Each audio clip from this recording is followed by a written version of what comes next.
Hello and welcome to study with Sudhir, your digital classroom, digital कक्षा study with Sudhir में आपका स्वागत है। मेरा नाम है TS Sudhir and today I am just going to very briefly talk about why English language and English literature exams are the most important exams for ICSE Class 10 students, and I will tell you exactly why. Because as I did explain in the video on the best of 5, how the best of 5 marks are calculated, English marks are calculated irrespective of whether you have got 100 or whether you have got a 60. Okay, तो हो सकता है अगर आप English में अच्छा करें तो your average best of 5 will zoom up. अगर आप खराब करें तो अगर आपने बाकी 4 सब्जेक्ट्स में अच्छा किया भी होगा तो भी आपको पूरी तरह से नीचे धकेल सकता है। So which is why I am going to talk about why English is the most important subject which you should not ignore. काफी सारे विद्यार्थी ये गलती करते हैं कि इंग्लिश को लास्ट मिनट तक रखते हैं, ग्रामर को ज्यादा अभ्यास नहीं करते हैं, लिटरेचर में मर्चेंट ऑफ वेनिस में लॉटरी की तरह थोड़ा सा एक सीन इधर एक सीन उधर करके जाते हैं। ये फॉर्मूला नहीं चलेगा। अगर आपको रिस्क लेना है आपकी मर्जी, it's entirely up to you. I am just going to tell you why English is the most important, and it's not just for this exam but for later career also. 4 reasons, quick reasons, short video. As I said, the best of 5 comes, your English marks determine your final percentage. You may score in the 90s in maths, science, social studies, say computers or economics and Hindi. उन सब में 90s में हो सकते हैं, लेकिन अगर English में 70 में होंगे तो आपको उन 5 में से जो सबसे कम होगा, फॉर इंस्टेंस लेट्स एज्यूम आपके हिंदी में 92 हैं, बाकी सब में 92 से ज्यादा हैं, तो आपको हिंदी को ड्रॉप करके इंग्लिश का जो 70 मार्क्स है उसको इंक्लूड करना पड़ेगा, जिसकी वजह से आपका बेस्ट ऑफ 5 पूरा नीचे हो जाएगा। It may even come to the 80s depending on the average. तो इसीलिए इंग्लिश पे कंसंट्रेट कीजिए, इंग्लिश को इग्नोर बिल्कुल मत करिए। Do not ignore English, you can ignore English at your own peril, only if you do not want your best of 5 percentage to be high. So do focus on English, do not ignore it.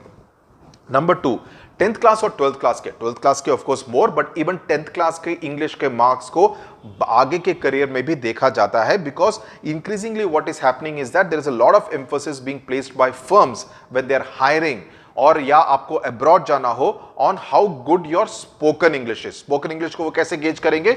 They will gauge you by your understanding of grammar. और अगर आपके English language और grammar papers वगैरह में डब्बा marks आए तो आप कीजिएगा क्या? What will you do? So you need to concentrate and ensure that you get your grammar and language paper absolutely spot on. Literature में you actually can get 100 on 100. There are students I know who have got 100 on 100 in the treasure trove and merchant of Venice. So it's not difficult at all if you prepare it well.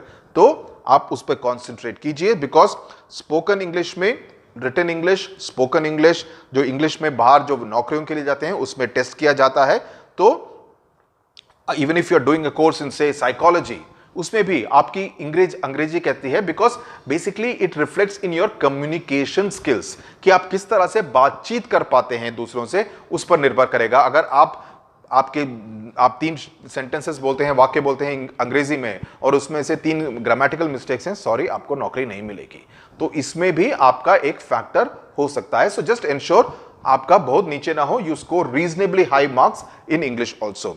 तीसरा point, 2 साल से आप treasure trove और merchant of Venice कर रहे हैं, नवी कक्षा में भी सेम सिलेबस रहता है, तो 2 साल से आप कर रहे हैं, तो there is no reason why you should actually not be on top of your game in treasure trove and merchant of Venice.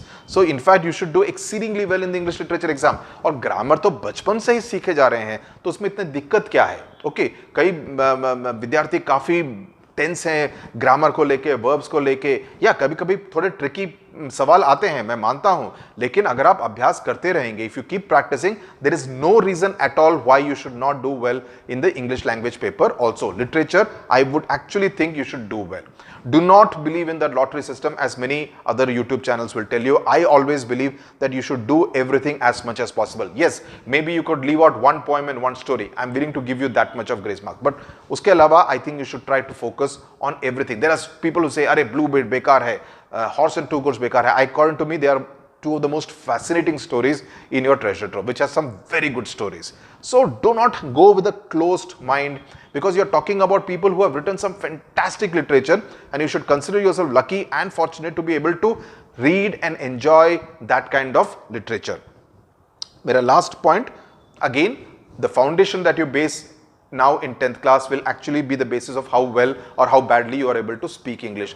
So अगर आप ऐसे एक बैकग्राउंड से आते हैं जहां पर अंग्रेजी ज्यादा नहीं बोली जाती, use this opportunity to actually enhance your English language skills. इस पर आप जोर डालिए. अगर आपने अभी ग्रामर ठीक से सीख ली, उसका सही इस्तेमाल कर लिया, तो आप शान से सबको बता सकते हैं मेरे अंग्रेजी में इतने मार्क आए थे.